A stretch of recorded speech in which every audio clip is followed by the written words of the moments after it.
Welcome to part 2, Roots of the Sacred Feminine equals ogres.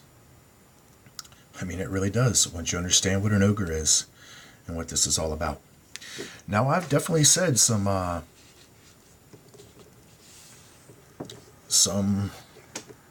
don't know, outlandish things maybe to some people. Of course, a lot of people would want you to believe I'm speaking about things that are outlandish and disconnected and not truthful. Well, this video will be dedicated to you. This will really show you the truth of exactly what I'm talking about. What I'm going to do is I'm going to show you what we've already looked into with the word onager having roots within the King James Version of the Bible, the Hebrew Bible. And then we're going to show you that these roots go deeper to a Sumerian origin. Once again, we're going to show the very same gods, the very same reflection of information between the ancient Hebrew account and the ancient Sumerian epics. It's going to be the very same information. And of course, this is what so many people do not want you guys to understand. We're going to do more than just understand it. We're going to see it in its true light. The real reality of what this means to the highest reflection, at least at this point, that I'm able to obtain. Let's begin.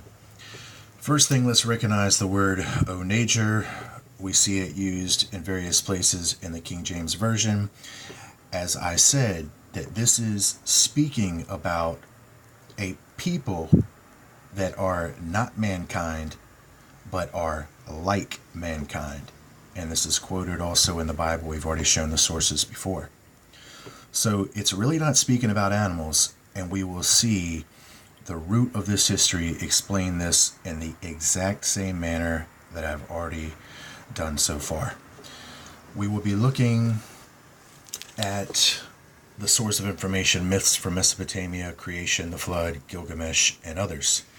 Now, if you've been keeping up with the uploads, many of you should be familiar with my explanation of Samson really being just a composition of a much earlier great hero king known as Gilgamesh. And you will see the historical evidence for that, and at the same time, how it is going to perfectly reflect what I've already done my best to explain about these onagers and who they are, how they're connected to the sacred feminine, which gives off 2/3 more of the genetic material to the offspring. We will even see that fulfilled, all with the same symbols as I've translated them. That's important to realize that, because then this cannot be denied, and you can understand that yes, I'm giving you the very serious, real truth of the matter. I want to basically open up to the forward of the Epic of Gilgamesh, which you should retain is basically where portions of the story of Samson, the character of Samson, has been compiled from. You should remember, I put it in the description box, I probably should have explained it in the video, but where we're deriving the modern title name Samson from is really in the understanding of who these ancient Anunnaki were. Recorded in the book of Enoch, we get their names. One of the names of these fallen was described as Sam Yeza, and this is where we get Sam, son, being in reflection of. As I told you, Samson was a Danite. Dan is an anagram for DNA. This represents the joining or the union of these two genetics, the crossing of these genes, the Jashin with the Boaz. So really the composite of the Samsons are going to be told to you with better precision as you begin to now understand the Epic of Gilgamesh, which will reveal that they do come from the sacred feminine concept, this philosophy that's associated with the 23, the 2/3, as they believe it to be divine. Very important. So reading here, I think that you probably could read this top portion yourself, and I'm going to go ahead and read what's very important right here. It is particularly difficult for the modern student of Gilgamesh to come to grips with the subject, for no new edition of the epic has appeared for half a century. In that time, many new fragments of the epic have been discovered on a variety of archaeological sites and in museums. And our understanding of the historical background has improved very considerably. But the new information has made it increasingly apparent that we cannot often use one fragment to restore another, because each period, each age, and area had its own version of the story. Remember, that's that cultural adaptation of the original prototype. These various kingdoms after adapt it, and they're constantly revising it, because each period and area had its own version of the story. So we cannot simply reconstruct a mastered version with variants and the way that Hebrew and classical texts can be edited. And a new fragment may perplex us rather than elucidating an old problem. In fact, the more text fragments come to light, the harder it becomes to produce one coherent edition. Talking about compiling the Epic of Gilgamesh from all of the various fragments scattered from all of the ancient cultures that are reflecting, recanting, and retelling the story. As I said, each of them adapted to their own particular cultural mode. And in so doing, we see that they begin to start rewriting the story, editing out the negative context of what these symbols really mean, the origin of this fall, and they begin to start writing it in the perspective of these legendary descendants that hail from the union of gods. This is why it's harder as time moves forward throughout the various cultures to make a master edition, because there is really no such thing. It's a composite rendering of an original prototype that the pattern is sought to fill, but within its own unique cultural interpretation. What we'll see once again is, regardless of the small differences, the main variables of the theme will be there. Let's move forward. Now, let's just look at some key information here. The mother of Gilgamesh plays a part in the early episodes of the epic. She is Nin Sun, the goddess lady Wild Cow, from who he inherited divinity as 2/3 of his nature. Tablets dating not long after Gilgamesh's probable lifetime show that he was regarded as a god in Mesopotamia. The exact same pursuit that the descendants of this offspring, the 2/3 that they believe is the portion of the divine material passed through the sons of God, through the daughters of men, it's right here. The roots for the understanding of the 23 Enigma is right in front of your face.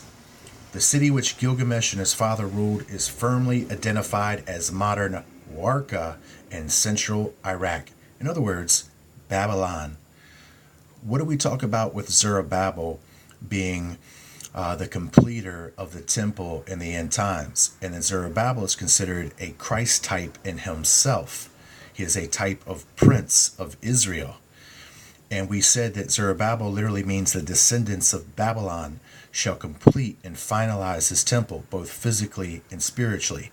It's the very same thing that you're seeing here being fulfilled with the history of this character known as Gilgamesh, that you should soon see Samson is patterned after, just like these goddesses are patterned after the daughters that fell to the sons of God in Genesis 6.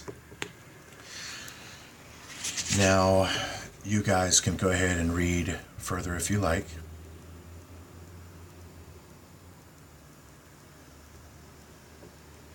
Very important similarities between Samson.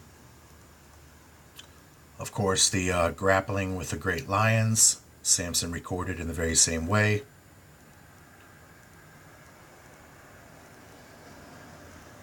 Much more to this.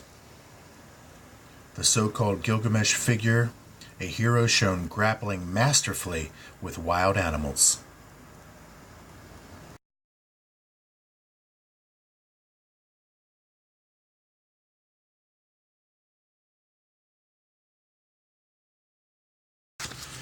We shall see in a unique sort of way that Gilgamesh is the very wild animal himself.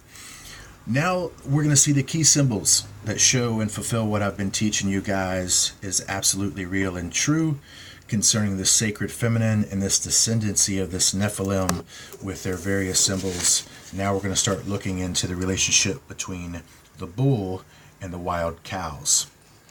This is where, as you saw, Gilgamesh believes his divinity is coming from. The 2/3 of genetic material through the female stock, which, as you know of now, are the supposed goddesses of Genesis 6, all being symbolized as cows. Here's some of the things quoting Gilgamesh. He was superior to other kings, a warrior lord of great stature. Once again, one of these great and ancient mighty men, perfectly associated with Genesis 6. The warrior lord, as I've described, all of these ancient kings were militant in nature, basically representing the god of forces that is quoted in the Hebrew Bible. He's described further as a hero born of Uruk, a goring wild bull. Hero, a hero king, exactly the definition for these ancient Nephilim. Son of Lugal Banda, Gilgamesh, perfect in strength, son of the lofty cow, the wild cow, Ninsun, who could dig pits even in the mountainside. Very important. Samson is also associated with a certain pit inside of a mountain that's associated with a spring in Hakor that would translate back to abyss, which is the same translation for pit. It says, who can say I am king beside Gilgamesh? Gilgamesh was named from birth for fame. 2/3 of him was divine and 1/3 mortal. There we have the reference to the sacred feminine, the 2/3, the 23 enigma, exactly as I've described it for the last 2 years. In Uruk the sheepfold, he would walk about, show himself superior, his head held high like a wild bull. Very interesting with the fractal fulfillment here, where the idol shepherds are going to this New Jerusalem, this Shinar, the moon, and then now in reference to these wild bulls, this descendancy of the Dans, we see that they are going to walk superior amongst them. And if you know the fulfillment of Joel 2, it's in a very cruel way. Very interesting. Always remember, Jesus Christ offers mercy and the way out from this. If you remember some of the other revelations from the previous videos, that door is open to those that have not completely immersed themselves with Satan. That if you do have a glimmer of faith in you that will now equal a whole world of hope, that door will be open to you and you will be able to return. And you will most likely be able to return with your physical life, as far as I understand how this prophecy fulfills. All those that lose it physically, they are still going to be brought forth into a righteous judgment where Jesus Christ clarifies that the synagogue of Satan will eventually come to worship at his feet. How would that be possible for all these people teaching that Jesus, that God is seeking to destroy and to kill all these sinners, when Jesus Christ says himself that the very synagogue of Satan will be made eventually to come worship at his feet? And my friends, that's in spirit. They are not destroyed, but really by their own choices, the repercussion of their own sin, for the wages of sin is death. We know that sin is their Babylonian moon god. So as we keep looking forward for some more clues from this story of the Epic of Gilgamesh,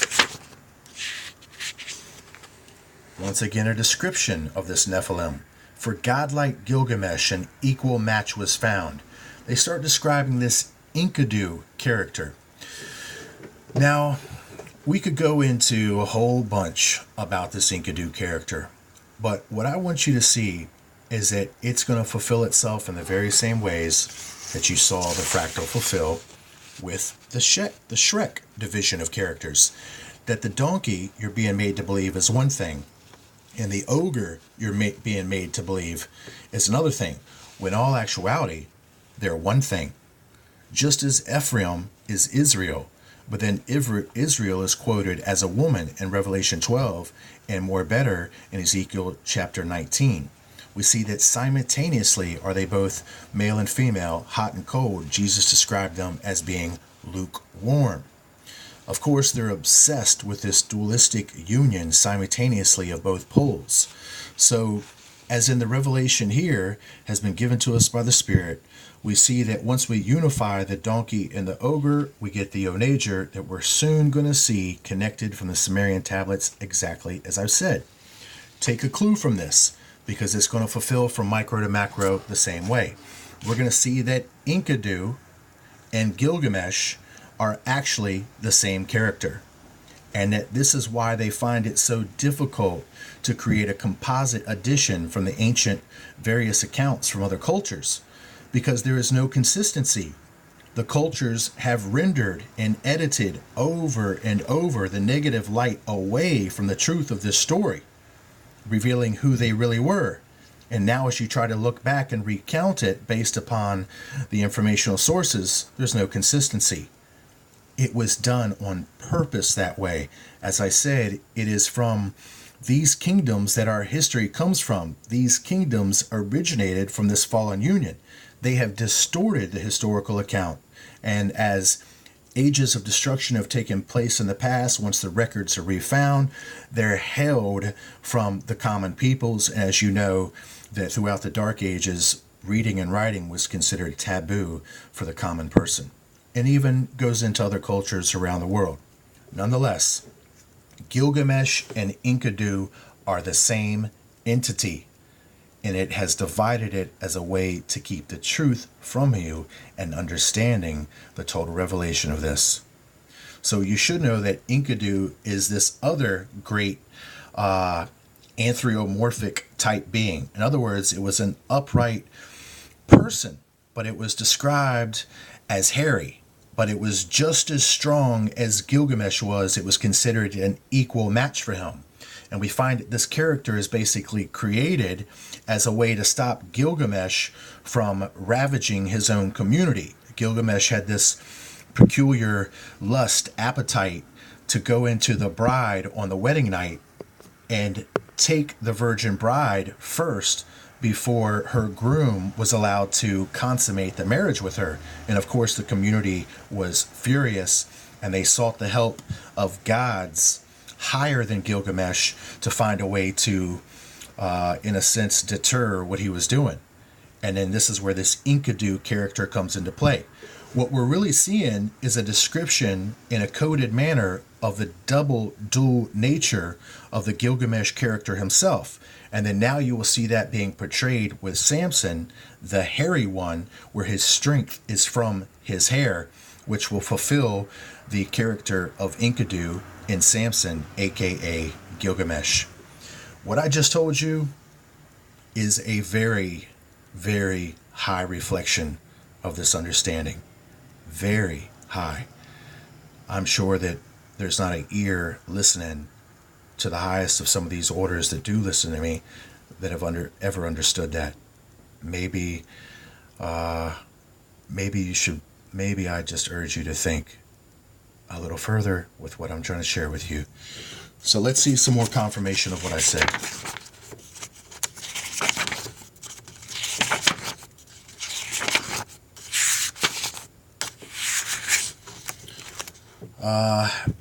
It should be understood that the story of Gilgamesh really results in him trying to figure out how to become immortal. He realizes that he's 2/3 divine, but is the other remaining portion of his mortality going to keep him back? Is he going to suffer a mortal death? He goes on this epic journey, which basically takes him to the cedars of Lebanon. This is what will tie us up to the Temple of Solomon that was built in portions from these famous cedars of Lebanon that will then take us to a place known as Baalbek, which is rumored to be a platform for sending rockets into space in ancient times. More importantly, to the moon. And this is where we see in ancient times the Nephilim, this Gilgamesh, was seeking to go. And I'm telling you, from micro to macro, it's the very same place they're going to end up going in these.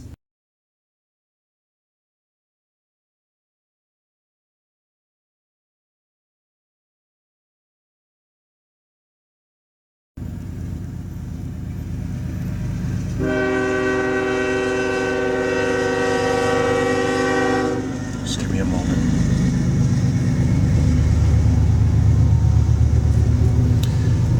This pine forest would be the cedars of Lebanon, and we will probably most likely provide much more information in another video about this.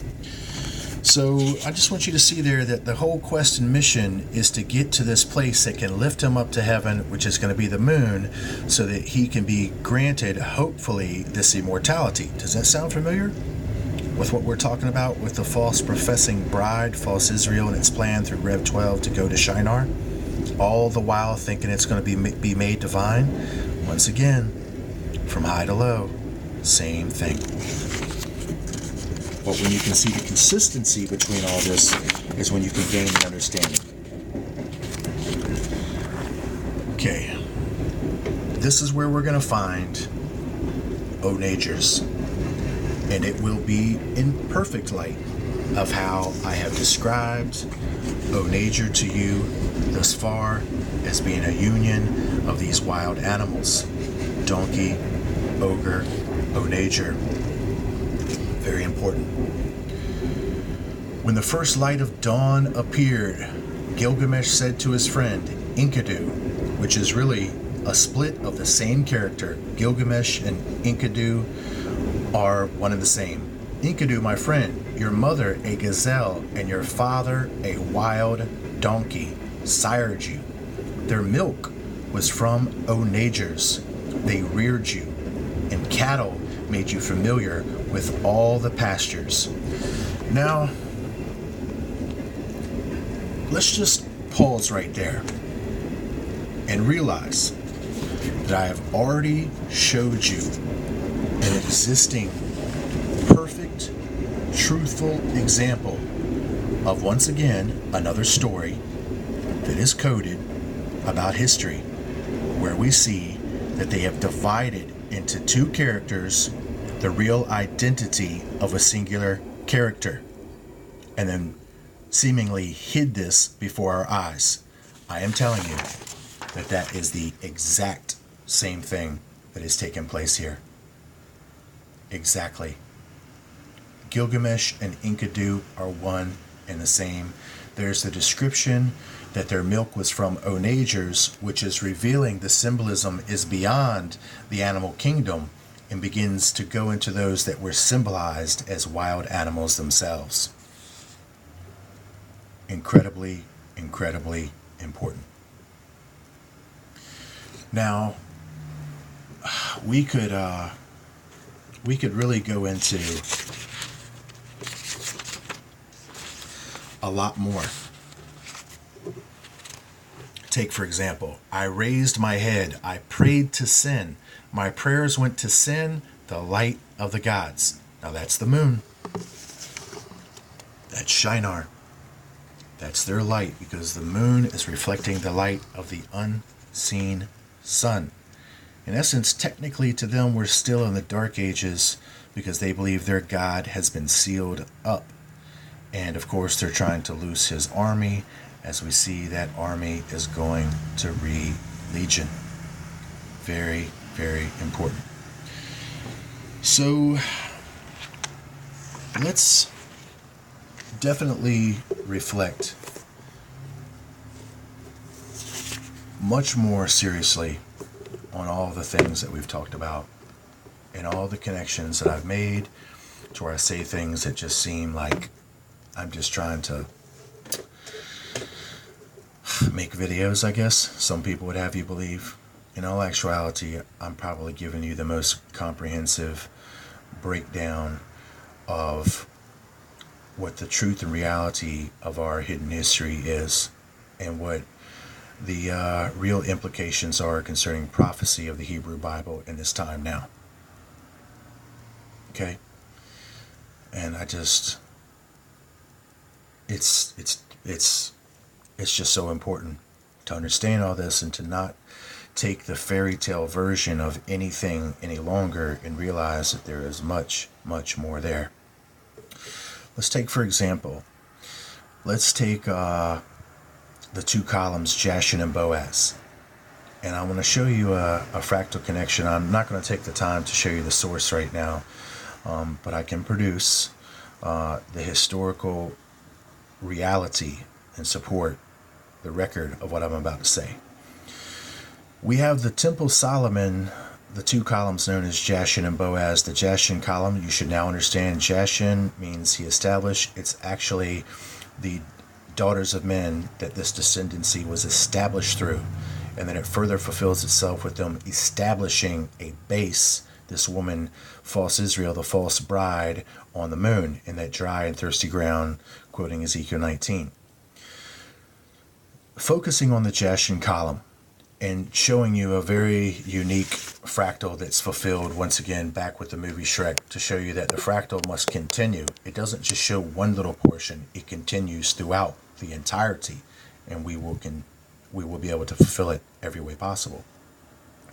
What is the princess in the movie? Because there's two other main themes in the movie. We have a kingdom at stake, just like in the Hebrew Bible, and then we have a princess. Very same themes. The princess bride. But we should know her as the false bride. Everything that you've seen with the sacred feminine, its origins, where it comes from, the root of Genesis 6. Okay, the serpent seed, which is symbolized in all other various forms of wild animals. Look at what she is wearing. Okay, there are some major scenes in the movie that are depicting her wearing a emerald green dress. Now this is going to fulfill with something that China just did recently by saying that they sent this thing to the moon that they call the jade rabbit. Remember, the goddesses are associated with fertility. Rabbits associated with fertility. Okay, the symbol for Ishtar connected to the rabbit. Ishtar, eggs. Artemis, eggs, breast. Cockatrice, all the same thing. China sends something called the jade rabbit. Jade is emerald green. And then we're talking about fertility goddesses. Let's look at the movie Shrek and look at the princess. What is the color of the dress that she's wearing? Bingo, emerald green. That's the Jashin column. That is the beauty that is unified with the beast, which would, in this sense, be seen as the ogre, co-joined with the donkey, which is going to equal O nature. That's the unification of the beauty and the beast, the light and the dark. Now, taking this further, let's go back to the historical context of the truth of this to show you that it has a foundation to stand on that nobody will be able to remove. Before the Temple of Solomon, these columns were actually found also in much ancient earlier places. For instance, Tyre. Many other ancient temples featured these very same two symbolic columns. We find the oldest interpretation for what these columns were, at least in their colors, was the Jashin column was emerald green and the Boaz column was gold. Emerald green and the Boaz column was gold. You look at the movie The Beauty and the Beast, Jashin, the woman he established through, is wearing an emerald green dress, main feature of the film. And you should understand how Boaz becomes the gold, because the serpent shall eat the dust of the earth all the days of his life. And we know that manna, this gold dust, is how they believe they're going to achieve their deity through a scientific, material way. Very interesting. It don't stop. Spirit of truth won't stop. I'll be back.